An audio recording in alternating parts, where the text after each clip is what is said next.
Hi friends, welcome back to my channel. ಇವತ್ತು ಯಾವ ವಾರ ಅಂದರೆ ವೆಡ್ನೆಸ್ಡೇ.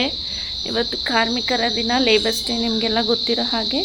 ಸೊ ನಮಗೆ ರಜಾ ಇಲ್ಲ, ನಾವು ವರ್ಕ್ ಮಾಡ್ತಾ ಇರೋದು US. ಸೊ US ಹಾಲಿಡೇಸ್ ಮಾತ್ರ ನಮಗಿರೋದು.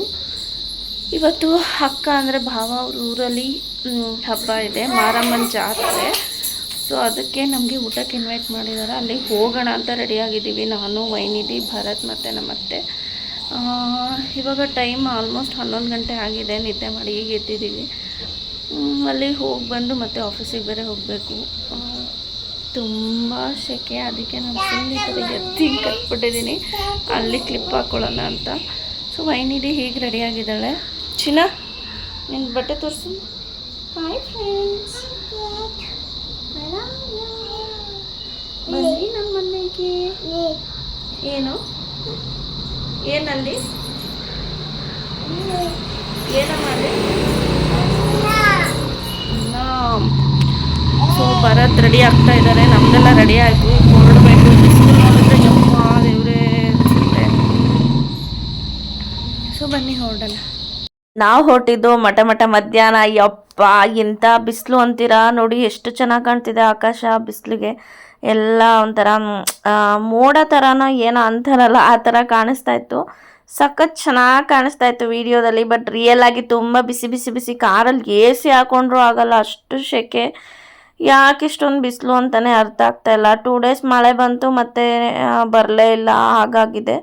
ನಮ್ಮ ಅಕ್ಕ ಊರಿಗೆ ಹೋಗುವಾಗ ಏನಂದರೆ, ನಾವು ಮೈಸೂರು ಕಡೆ, ನಾವು ರಾಮನಗರ ಹೋಗಿ ಮೈಸೂರು ರೂಟ್ ಹೋಗೋದಿಲ್ಲ. ನಮ್ಮ ಮನೆಗೆ ಹತ್ತಿರ ಆಗುತ್ತೆ ಈ ಕಡೆ ಮಾಗಡಿ ರೂಟ್, ಆ ಕಡೆಯಿಂದ ಹೋಗ್ತೀವಿ. ಅಲ್ಲಿ ಹೋಗುವಾಗ ಜಾಸ್ತಿ ಬಂಡೆಗಳಿದೆ.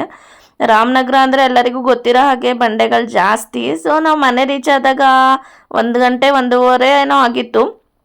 ಸೊ ಇದು ನಮ್ಮ ಅಕ್ಕ ಮನೆ. ಇವರು ರಾಮನಗರ ಹತ್ರ ಜಾಲಮಂಗ್ಲ ಅಂತ ಒಂದು ಊರು ಬರುತ್ತೆ. ಆ ಊರಲ್ಲಿ ತಡಿಕವಾಗ್ಲು ಅಂತ ನಮ್ಮ ಅಕ್ಕ ಅವ್ರ ಊರು, ಅಂದರೆ ನಮ್ಮ ಬಾವ ಅವ್ರ ಮನೆ ಇರೋದು. ಸೊ ವೈನಿಧಿ ಅವ್ರ ಅಕ್ಕ ಸಿಕ್ಕಿದ್ಲು, ನಮ್ಮ ಅಕ್ಕನ ಮಗಳು. ಇವಳನೇ ವಿಸ್ಮಯ.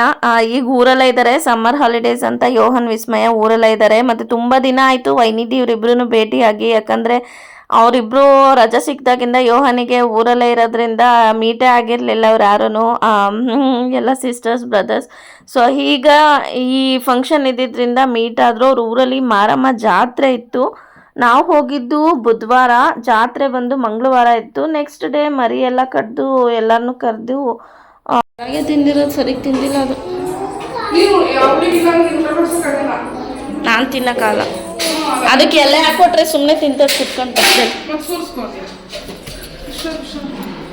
ಸಂಬಂಧಿಕರು ಯಾರ್ಯಾರು ಇರ್ತಾರೆ, ಫ್ರೆಂಡ್ಸು ಎಲ್ಲರನ್ನೂ ಊಟಕ್ಕೆ ಕರೀತಾರೆ ಅವತ್ತಿನ ದಿನ.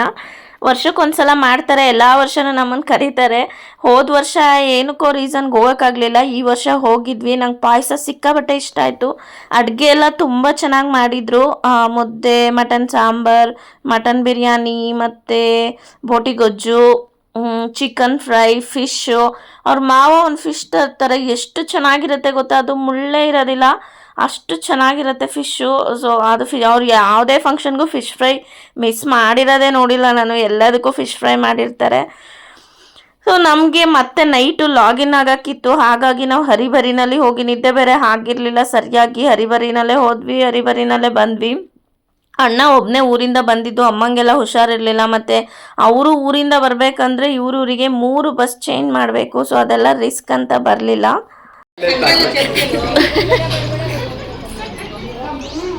ಊಟ ಆದಮೇಲೆ ಮಕ್ಕಳೆಲ್ಲ ಆಟ ಆಡ್ಕೊಂಡು ಟೈಮ್ ಪಾಸ್ ಮಾಡಿದ್ರು. ಅಣ್ಣನೂ ಊರಿಂದ ಬಂದಿದ್ದ. ಆಮೇಲೆ ವೈನಿಧಿನ ಕರ್ಕೊಂಡು ಬಾವ ಹೋಗಿ ಅಣ್ಣನೂ ಕರ್ಕೊಂಡು ಬಂದರು. ಎಲ್ಲ ಒಟ್ಟಿಗೆ ಊಟ ಮಾಡಿದ್ವಿ. ನೆಕ್ಸ್ಟ್ ಇದು ನಮ್ಮ ಅಕ್ಕ ಅವ್ರ ಮನೆ, ಹಸುಗಳು ಕಟ್ಟಾಕ್ತಾರೆ, ಇದು ಕೊಟ್ಟಿಗೆ. ಸೊ ಇಲ್ಲೇ ಅಡುಗೆ ಎಲ್ಲ ಮಾಡಿಸಿದ್ದಾರೆ. ತುಂಬ ದೊಡ್ಡದಾಗಿದೆ. ಅವರು ಗುಜರಾತ್ ಹಸು ಆ ಥರ ಎಲ್ಲ ತುಂಬ ಹಸುಗಳನ್ನೆಲ್ಲ ಸಾಕಿದ್ರು. ಈಗ ಮೇಂಟೈನ್ ಮಾಡೋಕ್ಕಾಗಲ್ಲ ಅಂತ ಎಲ್ಲನೂ ಮಾರಿಬಿಟ್ಟಿದ್ದಾರಂತೆ. ಗುಜರಾತ್ ಹಸು ಅಂತೂ ಎಷ್ಟು ಕುಳ್ಳುಗೆ ಎಷ್ಟು ಚೆನ್ನಾಗಿತ್ತು ಗೊತ್ತಾ, ಅದು ನಾನು ಹೋದಾಗ ಒಂದ್ಸಲ ನೋಡಿದ್ದೀನಿ. ಮತ್ತು ಇವ್ರಿಗೆ ನಮ್ಮ ಬಾವ ಅವ್ರ ಮನೆಯಲ್ಲಿ ಏನಂದರೆ, ಅವ್ರದ್ದು ಮಾವಿನ ತೋಟ ತುಂಬ ಇದೆ, ಜಾಸ್ತಿ. ಸೊ ಈ ಸಲ ಏನೋ ಫಲ ಜಾಸ್ತಿ ಇಲ್ಲ ಅಂತ ಹೇಳ್ತಾಯಿದ್ರು. ಸೊ ಹಾಗೆ ನಾವು ರೋಡಲ್ಲಿ ಬರುವಾಗ ನಾನು ಅಣ್ಣ ಸ್ವಲ್ಪ ಮಾವಿನ ಹಣ್ಣೆಲ್ಲನೂ ಕಿತ್ಕೊಂಡು ಬಂದ್ವಿ. ಕಿತ್ಕೊಂಡಿದ್ದು ಯಾರ್ದೋ ತೋಟದಲ್ಲಿ. ವೈನಿಧಿ ಇಳಿತೀನಿ ಅಂತ ಹಠ ಮಾಡ್ತಿದ್ದಾಳೆ ನಾನು ಇಳ್ದಿದ್ದಕ್ಕೆ. ಸ್ವಲ್ಪ ಹಣ್ಣು ಕುಯ್ಕೊಂಡು ಸ್ವಲ್ಪ ಕಾಯಿ ಥರನೇ ಇತ್ತು, ಆದರೂ ಅದನ್ನೇ ಕುಯ್ಕೊಂಡು ಬಂದಿದ್ವಿ ಕಿತ್ಕೊಂಡು. ಸೊ ಅದು ಸಖತ್ ಟೇಸ್ಟಿಯಾಗಿದೆ ಹಣ್ಣು ಮಾತ್ರ. ಅವ್ರ ಊರಲ್ಲಿ ಯಾವಾಗಲೂ ಅಷ್ಟೇ ನಮ್ಮ ಅಕ್ಕ ಅವ್ರ ತೋಟದಲ್ಲಿ ನಮಗೆ ಟ್ರೇನೇ ಕೊಡೋರು ಜಾಸ್ತಿ ಬಿಡುವಾಗ. ಎಷ್ಟು ಚೆನ್ನಾಗಿರುತ್ತೆ ಗೊತ್ತಾ, ಹಣ್ಣು ಸಖತ್ ಚೆನ್ನಾಗಿರುತ್ತೆ. ಅವರು ಆ್ಯಪಲ್ಲೆಲ್ಲ ಬೆಳೀತಾರೆ ನನ್ನ ಅಕ್ಕ ಮನೇಲಿ. ಆ್ಯಪಲ್, ಗೋಡಂಬಿ ಆ ಥರ ಎಲ್ಲ ಹಾಕಿದ್ದಾರೆ ಅವ್ರ ತೋಟದಲ್ಲಿ. ಇತ್ತೀಚೆಗೆ ಹಾಕಿರೋದು ಬಾಳೆಹಣ್ಣು ಆ ಥರ ಎಲ್ಲ ಬೆಳೀತಾರೆ. ಸೊ ನೆಕ್ಸ್ಟ್ ನಾವು ಅಲ್ಲಿಂದ ಬಂದಮೇಲೆ, ಇದು ಬುಧವಾರ ಆಗಿದ್ದಂಥದ್ದು. ಮತ್ತು ನಾನು ವೈನಿಧಿ ಬರ್ತ್ಡೇ ವಿಡಿಯೋನು ಇದೇ ವ್ಲಾಗಲ್ಲಿ ಆ್ಯಡ್ ಮಾಡಿದ್ದೀನಿ. ಅವಳು ಬರ್ತ್ಡೇ ಶನಿವಾರ ಆಗಿದ್ದು. ಸೊ ನನ್ನ ಬರ್ತ್ಡೇಗೆ ಅವಳಿಗೆ ಜಾಮೂನ್ ಮಾಡಿದ್ದೆ, ಮನೇಲಿ ಏನಾದ್ರು ಸ್ವೀಟ್ ಮಾಡೋಣ ಅಂತ. ನೆಕ್ಸ್ಟು ಇನ್ನು ಟೈಮ್ ಆಗಿಬಿಡುತ್ತೆ, ಅವಳಿಗೆಲ್ಲ ರೆಡಿ ಮಾಡೋಕ್ಕಾಗಲ್ಲ ಅಂತ ಎಲ್ಲನೂ ಒಂದೇ ಕಡೆ ಇಟ್ಕೊಳ್ಳೋಣ ಅಂತ ಡ್ರೆಸ್ಸು, ಮೇಕಪ್ದೇನೇನಿದೆಯೋ ಎಲ್ಲ ಇಟ್ಕೊಂಡಿದ್ದೆ. ನೋಡಿ ಬಲೂನ್ಸ್ ಎಲ್ಲ ಈ ಥರ ಪಂಪ್ ಮಾಡಿ ಎಲ್ಲ ಬಿಟ್ಬಿಟ್ಟಿದ್ದೀನಿ. ಆಮೇಲೆ ನೋಡಿಕೊಂಡು ಎಲ್ಲನೂ ಕಟ್ಕೊಂಡ್ರೆ ಆಯಿತು ಅಂತ. ಅವಳಿಗೆ ಸಿಂಪಲ್ ಆಗಿರೋ ಡ್ರೆಸ್ ಹಾಕಿದ್ದೆ. ಇದು ಬಂದು ಡೆಕೋರೇಷನ್ ನಾವೇ ಮನೆಯಲ್ಲಿ ಮಾಡಿದ್ದು, ಸಿಂಪಲ್ಲಾಗಿ, ತುಂಬ ಗ್ರ್ಯಾಂಡಾಗೆಲ್ಲ ಏನೂ ಮಾಡಲಿಲ್ಲ, ಯಾರನ್ನೂ ಇನ್ವೈಟ್ ಕೂಡ ಮಾಡಿರಲಿಲ್ಲ. ಅವಳು 1 ಇಯರ್ ಬರ್ಡೇನ ನಾವು ತುಂಬ ಚೆನ್ನಾಗಿ ಮಾಡಿದ್ವಿ. ದೇವರಿಗೆ ಮರಿಯೆಲ್ಲ ಕೊಟ್ಬಿಟ್ಟು ಮನೆ ಹತ್ರನೇ ಭಟ್ರಿಗೆ ಆರ್ಡ್ರ್ ಕೊಟ್ಬಿಟ್ಟು ಎಲ್ಲ ಅಡುಗೆ ಮಾಡಿಸಿ ಜನಕ್ಕೆಲ್ಲ ಊಟ ಹಾಕ್ಸಿದ್ವಿ. ಎಲ್ಲ ಡೆಕೋರೇಷನ್ನು ಎಲ್ಲ ಮಾಡಿಸಿದ್ವಿ, ಪೆಂಡಲೆಲ್ಲ. ಅದೆಲ್ಲ ನಂದು ಹಳೆ ಫೋನಲ್ಲಿತ್ತು, ಬಟ್ ಎಲ್ಲ ಅದು ಏನಾಯಿತು ಅಂತ ಗೊತ್ತಿಲ್ಲ. ಅದೆಲ್ಲ ಶೇರ್ ಮಾಡಬೇಕು, ಯಾವಾಗ ಸಿಗುತ್ತೋ ಯಾವಾಗ ಶೇರ್ ಮಾಡ್ತೀನಿ ಅಂತ ನಿಜ ಐಡಿಯಾ ಇಲ್ಲ. ವೈನಿಧಿ ಇಲ್ಲಿ ನೋಡು, ಚಿನ್ನ ಇಲ್ಲಿ ನೋಡಮ್ಮ ವೈನಿಧಿ. ವೈನಿಧಿ ಗೌಡ ಅವಳು ನೋಡ್ತಾವಳು ನನಗಿಲ್ಲ ಕ್ಯಾಪ್ ಅಂತ.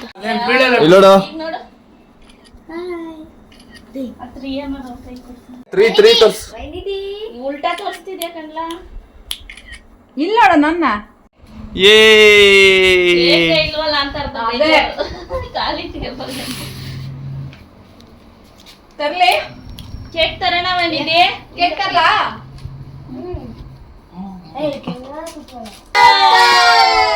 ಸೂಪರ್ ಅಂತೆ.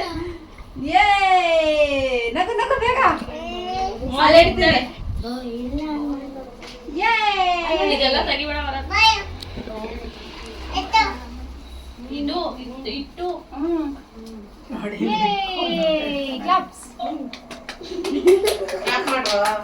ಹ್ಯಾಪಿ ಬರ್ತ್ಡೇ ಇದು ಹಾಕ್ಲಾಯ್ತಾ? ನನ್ನ ಮಗಳಿಗೆ ಇವಾಗ 2 ವರ್ಷ ಕಂಪ್ಲೀಟ್ ಆಗಿ 3ನೇ ವರ್ಷಕ್ಕೆ ಬಂದಿದೆ. ಸೊ ಈ ವರ್ಷನೂ ಅವಳಿಗೆ ಎಲ್ಲ ಚೆನ್ನಾಗಾಗಲಿ, ಆ ದೇವ್ರ ಆರೋಗ್ಯ ಎಲ್ಲ ಕೊಟ್ಟು ಚೆನ್ನಾಗಿ ಕಾಪಾಡಲಿ ಅಂತ ಹೇಳ್ತೀನಿ. ಕ್ಲಾಪ್ ಹೊಡಿ ಹಚ್ತೀನಿ. ಕ್ಲಾಪ್ಸ್ ಹೊಡಿರೋ.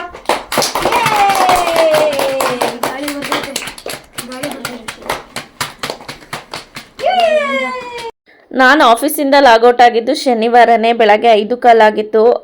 ನಾನು 5 ಗಂಟೆ ಲಾಗೌಟ್, ಕ್ಯಾಬಿಗೆ ಬರೋಷ್ಟರಲ್ಲೆಲ್ಲ 5 ಕಾಲಾಗುತ್ತೆ. ನನಗೆ ಸಡನ್ನಾಗಿ ಒಂದು ಲೈವ್ ಬರಬೇಕು ಅಂತ ಅನಿಸಿತ್ತು. ಯಾಕೆ ಅಂದರೆ ಆವತ್ತಿನ ದಿನ ಅಂದರೆ ಅವಳ ಬರ್ಡೇ May 4th. ಆವತ್ತಿನ ದಿನವೇ ಅಲ್ವಾ ನನಗೆ ಏನೇನಾಯಿತು, ನನ್ನ ಡೆಲಿವರಿ ಹೆಂಗೆ, ಏನಂತಾರೆ, ಎಂಥ ಕ್ರಿಟಿಕಲ್ ಸಿಚುಯೇಷನ್ ಇತ್ತು, ಅದನ್ನೆಲ್ಲ ನಿಮ್ಮ ಜೊತೆ ಶೇರ್ ಮಾಡ್ಕೋಬೇಕು ಅಂತ, ಲೈವ್ ಬರಬೇಕು ಅಂತ ತುಂಬ ಆಸೆ ಆಯಿತು. ನಾನು ವಿಡಿಯೋ ಮಾಡ್ಕೊತ ಕೂತ್ಕೊಂಡ್ರೆ ಕ್ಯಾಬ್ ಮಿಸ್ ಆಗಿಬಿಡುತ್ತೆ ಅನ್ನೋ ಒಂದೇ ಇಂಟೆನ್ಷನಲ್ಲಿ ನಾನು ರಿಟರ್ನ್ ಬಂದೆ.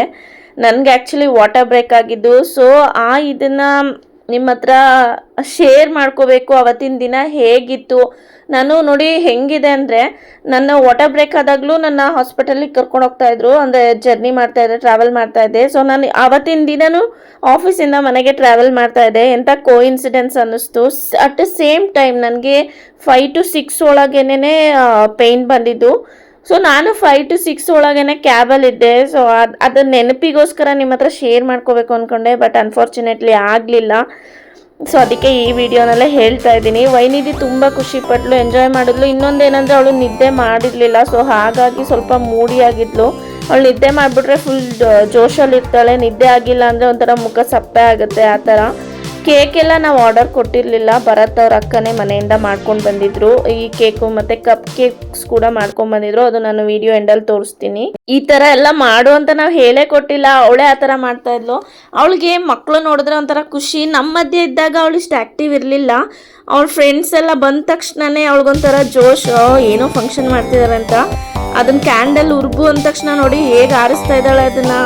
ಮಕ್ಕಳು ಏನು ದೊಡ್ಡವರಾಯ್ತಾನೆ ಒಂಥರ ಚೇಂಜಸ್ ಅಂತಾರಲ್ಲ ಹಾಗೆ. ಈ ಥರ ಸೆಲೆಬ್ರೇಷನ್ ಎಲ್ಲ ಏನಂತಾರೆ ಅಂದರೆ ಒಂದು ಏಜಲ್ಲಿ ಮಾಡೋಕ್ಕಾಗುತ್ತೆ ಅಷ್ಟೇ. ಒಂದೊಂದು ಏಜಲ್ಲಿ ಒಂದೊಂದು ಥರ ಸೆಲೆಬ್ರೇಷನ್ಸ್ ನಡೆಯುತ್ತೆ. ಈಗ ನಮ್ಮನ್ನ ಬರ್ಡೇ ಮಾಡ್ಕೊಂಡ್ರೆ ಯಾರು ಮಾಡ್ಕೋತಾರೆ, ಯಾವ ಬರ್ಡೇನೂ ಬೇಡ ಏನೂ ಬೇಡ ಅನಿಸುತ್ತೆ. ಬಟ್ ಅವಾಗ ಏನು ಮಾಡಿರ್ತಾರೆ ನಮ್ಮ ಪೇರೆಂಟ್ಸ್ ಮತ್ತು ನಾವು ಚಿಕ್ಕವರಿರುವಾಗ ಹೇಗೆ ಸೆಲೆಬ್ರೇಟ್ ಮಾಡಿರ್ತೀವಿ ಅದೇ ಮೆಮೊರೀಸ್. ನನಗಂತೂ ಇವಾಗ ಸೀರಿಯಸ್ ಆಗಿ ಬರ್ಡೇಸ್ ಎಲ್ಲ ಮಾಡ್ಕೊಳಕ್ಕೆ ಇಷ್ಟನೇ ಇಲ್ಲ. ಕೇಕ್ ಕಟ್ ಮಾಡೋದಕ್ಕೂ ನಂಗೆ ಇಷ್ಟ ಆಗೋದಿಲ್ಲ. ಯಾಕೆ ಅಂತ ಗೊತ್ತಿಲ್ಲ. ಅದೇನೋ ಒಂದು ಸ್ವಲ್ಪ ಮೆಚೂರ್ಡ್ ಆಗ್ತಾ ಹಾಗೆ ಅನಿಸುತ್ತೆ. ನಿಮಗೂ ಹಾಗೇನಾ ಅಂತ ಕಮೆಂಟ್ ಮಾಡಿ. ನಾನು ಎಲ್ಲರಿಗೂ ಹೇಳ್ತಾ ಇಲ್ಲ, ನನ್ನ ಒಪಿನಿಯನ್ ನಾನು ಹೇಳ್ತಾ ಇದ್ದೀನಿ. ಸೊ ಮೇ ಬಿ ವೈನಿಧಿ ದೊಡ್ಡವಳಾದ್ಮೇಲೆ ಅವಳಿಗೆ ಇಷ್ಟ ಬಂದಂಗೆ ಮಾಡ್ಕೋತಾಳೆ. ಈ ಥರ ಚಿಕ್ಕವರಿರುವಾಗ ಈ ಥರ ಎಲ್ಲ ಏನಂತಾರೆ ಮಿಣಿ ಹಾಕಿ ಬಲೂನ್ಸ್ ಎಲ್ಲ ಹಾಕಿ ಇದೆಲ್ಲ ಮಾಡೋದೊಂಥರ ಟ್ರೆಂಡ್ ಥರ ಅನ್ನಿಸ್ಬಿಟ್ಟಿದೆ. ಆಗಿನಿಂದನೂ ಮಾಡ್ತಾ ಇದ್ದಾರೆ, ಅಂದರೆ ನಮ್ಮ ಇದರಿಂದನೂ ನಮ್ಮ ಜನ್ರೇಷನ್ನಿಂದನೂ ಮಾಡ್ತಾ ಇದ್ದಾರೆ ಈ ಥರ ಎಲ್ಲ. ಸೊ ಇದೊಂಥರ ಹಂಗೆ ಕಂಟಿನ್ಯೂ ಆಗಿ ಬಂದಿದೆ. ಈ ಥರ ಏನೂ ಇಲ್ಲ ಅಂದರೆ ಒಂಥರ ಚೆನ್ನಾಗೇ ಅನಿಸಲ್ಲ, ಮಕ್ಕಳು ಬರ್ತಡೇ ಮಾಡ್ದಂಗೆ ಅನ್ಸೋದಿಲ್ಲ. ಎಲ್ಲ ನಾನು ವೀಡಿಯೋ ಮಾಡುವಾಗ ಯಾರೋ ಕ್ಯಾಮ್ರಾ ಎಲ್ಲ ಹಂಗೆ ಹಿಂಗೆ ಎಲ್ಲ ಟರ್ನ್ ಮಾಡಿಬಿಟ್ಟಿದ್ದಾರೆ, ವೀಡಿಯೋಸ್ ಎಲ್ಲ ಸರಿಗೆ ಬಂದಿಲ್ಲ. ಇರೋಷ್ಟು ವೀಡಿಯೋಸನ್ನೇ ನಿಮಗೆ ವ್ಲಾಗಲ್ಲಿ ಆ್ಯಡ್ ಮಾಡಿದ್ದೀನಿ. ಜಾಸ್ತಿ ವೀಡಿಯೋಸ್ ಕೂಡ ಮಾಡಲಿಲ್ಲ, ಬ್ಯುಸಿಯಾಗಿದ್ವಿ, ಊರಿಗೆ ಬೇರೆ ಹೊರಟ್ರು. ನನಗೆ ಸ್ವಲ್ಪ ಮೂಡ್ ಆಫ್ ಕೂಡ ಆಯಿತು. ಸೊ ಹಾಗಾಗಿ ನಾನು ವೀಡಿಯೋ ಕೂಡ ಮಾಡೋಕ್ಕಾಗಲಿಲ್ಲ. ಮತ್ತು ಇನ್ನೊಂದು ನಾನು ಪ್ಲ್ಯಾನ್ ಮಾಡಿದ್ದು ಅಡುಗೆ ಎಲ್ಲ ಮಾಡೋಣ, ಮಕ್ಕಳಿಗೆಲ್ಲ ಊಟ ಕೊಡೋಣ. ಈ ಥರ ಬರ್ಡೇ ದಿನ ಮಾಡಿದ್ರೆ ಒಂದು ಖುಷಿ ನೆನಪಿರುತ್ತೆ.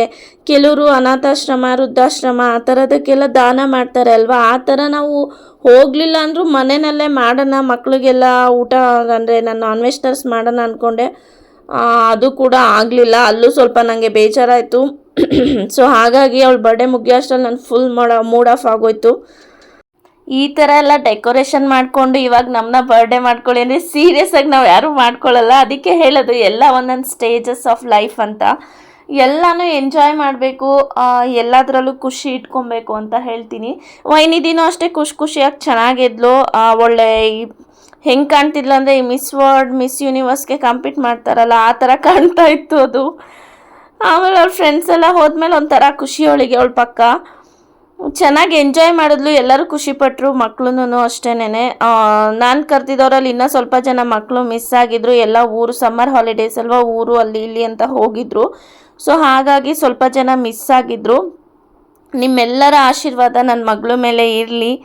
ಅವಳು ಚೆನ್ನಾಗಿ ಓದಬೇಕು, ಒಳ್ಳೆ ಆರೋಗ್ಯ ಕೊಡಲಿ ದೇವರು ಅಂತ ನಾನು ಕೇಳ್ಕೊತೀನಿ. ಸೊ ನನಗೆ ಮೇಯ್ನ್ ಏನಂದರೆ ಮಕ್ಕಳಿಗೆ ಎಜುಕೇಷನ್ ಇರಬೇಕು. ಎಜುಕೇಷನ್ ಮ್ಯಾಟರ್ಸ್ ಅಲ್ಲ ಅಂತಾರೆ, ಬಟ್ ನನ್ನ ವಿಷಯಕ್ಕೆ ನನ್ನ ಒಪಿನಿಯನ್ ಬಂದರೆ ಎಜುಕೇಷನ್ ಮ್ಯಾಟರ್ಸ್. ಯಾಕೆ ಅಂದರೆ ಬರೀ ನಾಲೆಡ್ಜ್ಗೋಸ್ಕರ ಅಂತ ಅಲ್ಲ, ತಿಳುವಳಿಕೆ ಬರಬೇಕು. ಹೇಗಿದೆ ಪ್ರಪಂಚ, ಹೇಗಿದೆ ಎಲ್ಲ ಜನ ಬಗ್ಗೆ ಆಗಲಿ ಏನರ ಬಗ್ಗೆ ಆಗಲಿ ಒಂದು ತಿಳುವಳಿಕೆ ಬರಬೇಕು ಅಂದರೆ ಎಜುಕೇಷನ್ ಈಸ್ ಇಂಪಾರ್ಟೆಂಟ್ ಅಂತ ಹೇಳ್ತೀನಿ. ನೀವು ಯಾವ ಫೀಲ್ಡಲ್ಲಾದರೂ ಇರಿ, ನಿಮಗೆ ಯಾವ್ದು ಇಂಟ್ರೆಸ್ಟ್ ಇರುತ್ತೆ ಅಂಥದ್ರಲ್ಲೇ ನೀವು ಮುಂದುವರೆದ್ರೂ ಪರವಾಗಿಲ್ಲ. ಎಜುಕೇಷನ್ ಒಂದು ಮಿನಿಮಮ್ ಎಜುಕೇಷನ್ ಆದರೂ ಇರಬೇಕು. ನಾನೇನು ಅಷ್ಟು ದೊಡ್ಡದಾಗೆ ಓದಬೇಕು, ಹಾಗೆ ಇರಬೇಕು ಹಿಂಗೆ ಇರಬೇಕು ಅಂತ ಹೇಳ್ತಾ ಇಲ್ಲ. ಮಿನಿಮಮ್ ಎಜುಕೇಷನ್ ಆದರೂ ಮ್ಯಾಂಡೇಟ್ರಿ ಅಂತ ಹೇಳ್ತೀನಿ ನನ್ನ ಪ್ರಕಾರ. ಆಮೇಲೆ ಅದಕ್ಕೂ ಕಮೆಂಟ್ ಮಾಡಬೇಡಿ ಎಜುಕೇಷನ್ ಇಟ್ಕೊಂಡವ್ರೆ ಹಂಗಾಗದ ಹಿಂಗಾಗದ ಅಂತ.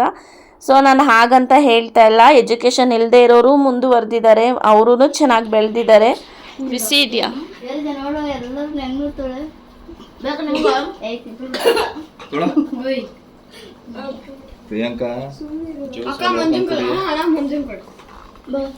ಬರ್ಡೇ ಎಲ್ಲ ಮುಗಿಸ್ಕೊಂಡು ಎಲ್ಲರೂ ಊರಿಗೆ ಹೊರಟ್ರು.